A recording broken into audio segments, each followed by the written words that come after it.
Hi there, I'm Joni Baird. I'm Public Affairs Manager for Chevron. And I think you're going to hear a lot of common themes today about what all of us believe about STEM education and our future workforce. So I'm not going to repeat a lot of those statistics. Instead, I'm going to take a little bit different track. And first of all, I wanted to say I'm thrilled that there are so many teachers here, because the educators and the leadership in education is really where the rubber meets the road with all of this. And it's through our partnerships with you that we know great things happen. So we salute you, we think you're doing amazing work, and we want to help you accomplish the goals that you know are important. By way of background, Chevron is one of the largest companies in the United States. We also do business in 100 countries globally. We have about 61,000 employees. We're headquartered in San Ramon, California. But my colleague and I from Chevron, we like to brag that we have more employees in Houston than we do at our headquarters. So just know that we're pretty proud of that, with about 9,000 in our workforce, and it just continues to grow. So what that means for all of your students and for others in the community is there are great jobs. They pay wonderful, there's terrific opportunity, and what a fabulous thing for our city to have this kind of economic drive going on. One of the things that we're very committed to is STEM education. It's a big focus area for us, and frankly, we want to figure out how we can help Houston become the epicenter for STEM in the world. We're not going for the country, we're going for the world. So we think that today is a really good start on that, and there's a tremendous amount of momentum going on in this area. We think STEM is important because it's really the driver that will help us create critical thinkers, increase science literacy, and pique the interest of those people who are future scientists and that are going to develop all the wonderful new products and innovations and processes for the future. And of course, it's the jobs. That's what's underlying this. And we all know that the U.S. lags behind the rest of the world in education, and there are a lot of opportunities for us to change those numbers. So we're excited about that opportunity. And you ask, so what's in it for Chevron? Well, first of all, we consider it enlightened self-interest, that it's important for us as a company, for all of our companies, but it's more than that. It's about America being strong. And as Americans, we all want that for our country. We want it for future generations, and we want to have an economy that really is prosperous for all, and that we can help the rest of the world. So one of the things that's driving us recently is the next generation science standards, the NGSS. Are all the educators up to date on NGSS? We all know what's coming with that. It's the development of a framework for K through 12 science education. And what's so interesting about this is Achieve is leading the states in the development of all of this. 42 states plan to adopt this. Texas is not. But the good news is Texas is right up there at the top. We are doing really good things. It would be nice to be a part of all of that, but it is what it is, so we'll just continue to drive and do the wonderful things Texans do. NGSS has 3 dimensions. First are the practices, engaging in scientific investigation, building models and theories about the natural world. And this is really interesting, that what has been added around key engineering practices, which is critical to all of our businesses, this whole engineering piece.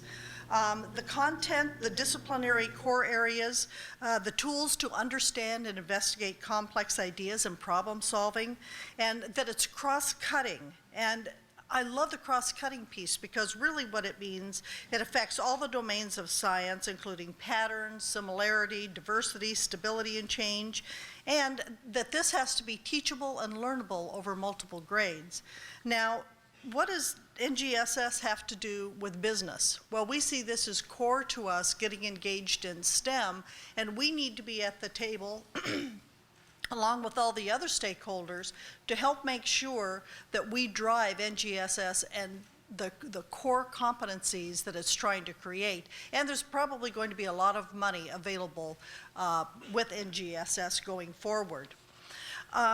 I wanted to talk a little bit about some of the programs that Chevron is participating in on a national level as well as on a local level, because we want you to take advantage of them. We want you to know some of the resources that are out there, and you're probably already engaged with a lot of them, but occasionally we hear people say, well, wait a minute, I didn't know about that.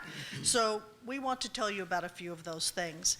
So nationally, we really are interested in igniting the movement behind STEM. We want to provide advocacy and leadership.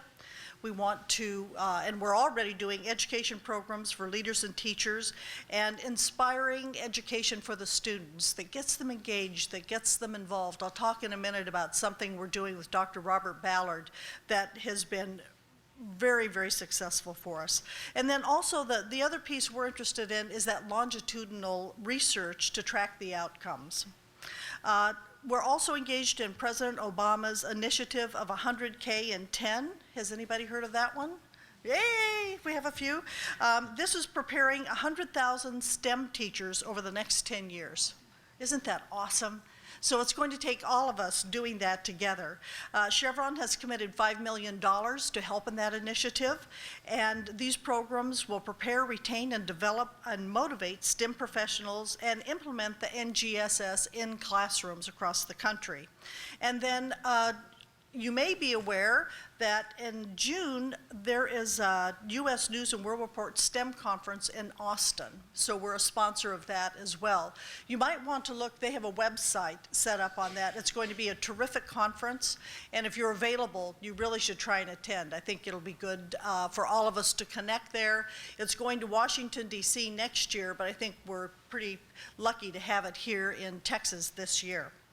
Locally, we're really looking at two different tracks with our funding and supporting education in STEM. We want it sustainable, systemic, and scalable.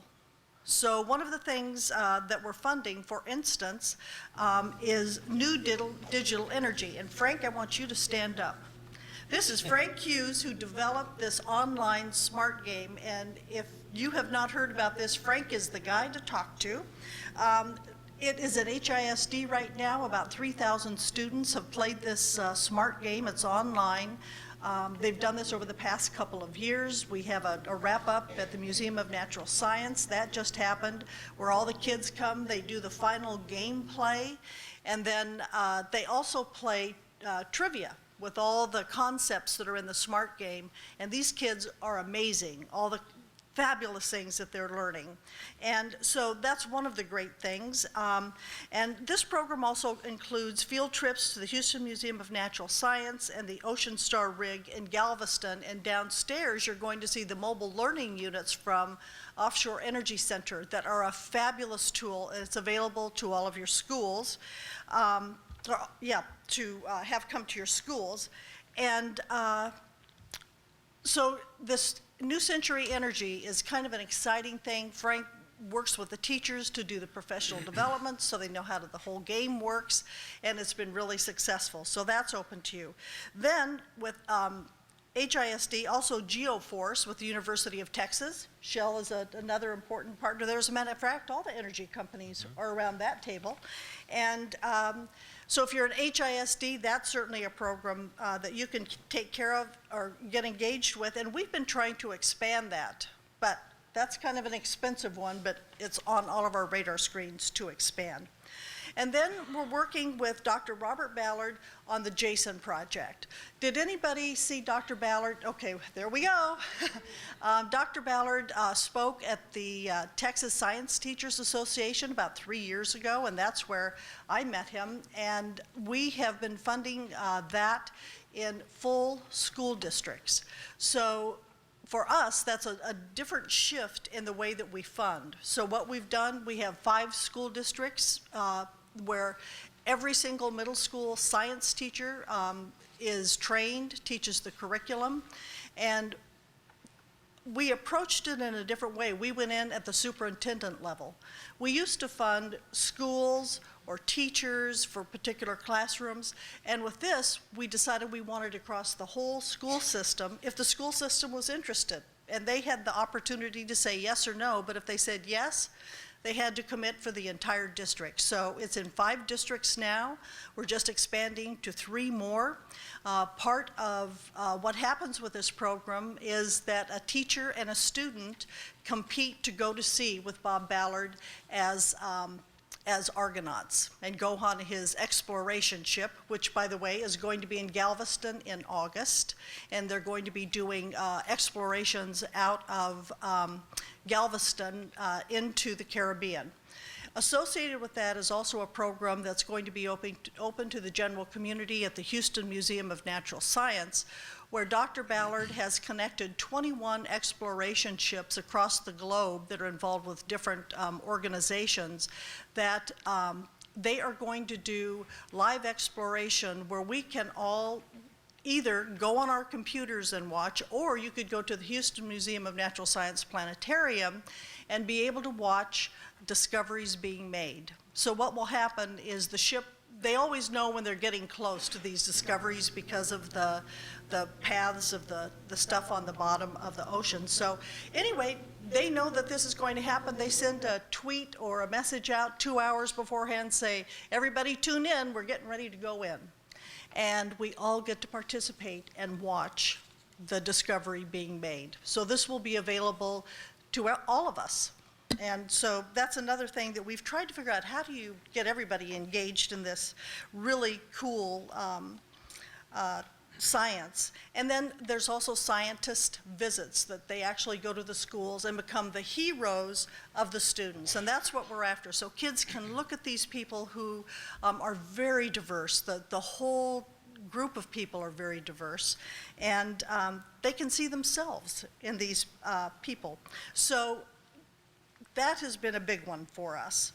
But then we also recognize we can't do that in every single district, so we've looked around Houston to say, what could we fund that every school teacher could take advantage of, every child could take advantage of? And what we're doing again this year is a program called Fuel Your School. Did any of the teachers participate in that last year? There's some right here. So we are donating $1 million to Donors Choose, which is an online program where the teachers just have to go in, sign up for the equipment they want, and they get it. Last year was our first year. Oh, I saw that look that says too good to be true. It is not, because that's what happened last year. We had to beg to get people to sign up just to go get this stuff, because they said that too. Oh my God, that can't be right. But guess what? It is. So in Harris County, that's where it's going to be done again this year. Stay tuned for the fall. Fuel Your School, $1 million, get your share. And then we fund programs with the Harris County Department of Education, their technology, A+ Challenge, their speaker series, bringing in speakers from various disciplines so we all learn about what the cutting edge information is, the Children's Museum and their Makers Festival, the Offshore Energy Center I mentioned. Be sure and look at the mobile learning units. These are something that kids love. They're hands-on cubes that teach them about different scientific